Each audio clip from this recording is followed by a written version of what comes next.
우리는 베드로를 떠올릴 때 가장 비극적인 순간 예수님을 3번 부인했던 그 밤을 생각합니다. 그리고는 베드로가 예수님을 부인한 것은 죽음에 대한 두려움 때문이라 말합니다. 과연 그럴까요? 여러분, 그가 어떤 사람이었는지 기억해 보십시오. 겟세마네 동산에서 예수님이 체포되던 절체절명의 순간 그는 대제사장의 종 말고의 길을 한치의 망설임도 없이 칼로 휘두릅니다.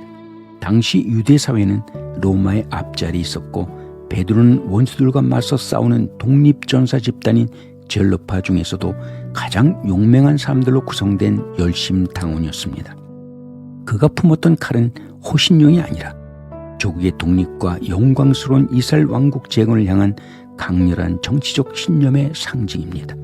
말고의 귀를 벤 것은 단순한 혈기가 아니라 혁명의 우두머리이신 예수님을 방해하려는 불순한 세력에 대한 정치적 행동이었던 것입니다. 다시 말해 베드로에게 예수님은 로마를 몰아내고 다윗 왕국의 영광을 재현할 강력한 정치적 메시아였던 것입니다. 베드로의 이 질문 속에 모든 것이 응축되어 있습니다. 주님께서 이스라엘 왕국을 회복하실 때가 지금입니까? 베드로는 예수님이 마가의 다락방에서 떡을 나누고 잔을 드실 때 혁명을 위한 성군의 결기를 느꼈고 제자들의 발을 씻기실 때는 성김의 리더십을 갖춘 위대한 왕의 모습을 떠올리며 가슴이 뭉클했던 것입니다. 그런 주군이 무기력한 모습으로 빌라도 법정에 꿇어 엎드려 있습니다. 휘두르는 채찍에 저항도 못하고 죄인처럼 침묵하고 있습니다. 성전에서 채찍을 휘두르며 장사꾼들을 몰아내던 호기로운 모습은 어디에도 없고 위선자들 독사의 자식들아 꾸짖던 서슬퍼런 위엄도 찾을 수가 없습니다. 베드로는 이 상황을 도무지 이해할 수가 없었습니다. 그렇게 모든 기도와 신념이 무참히 깨졌고 예수님에 대한 믿음도 사라지고 만 것입니다. 시희불견 청이불문이란 말이 있습니다. 보아도 보지 못하고 들어도 듣지 못한다는 뜻으로 베드로도 세례 요한도 그랬습니다.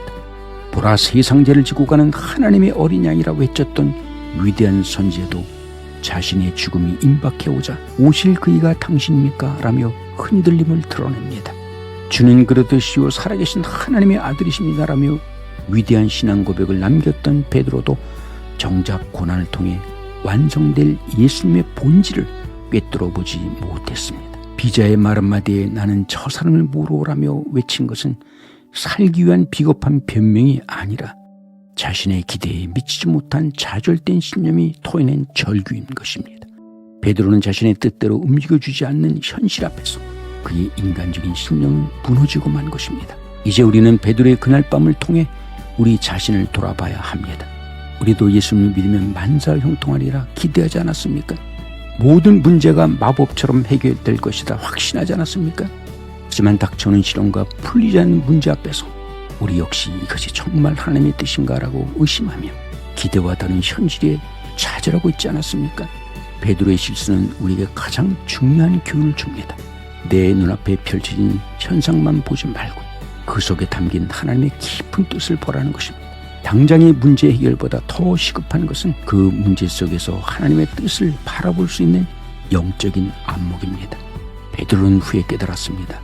예수님의 침묵은 비겁함이 아니라 순종이었고 십자가의 무기력함은 실패가 아니라 인류를 향한 구원의 성취였다는 사실.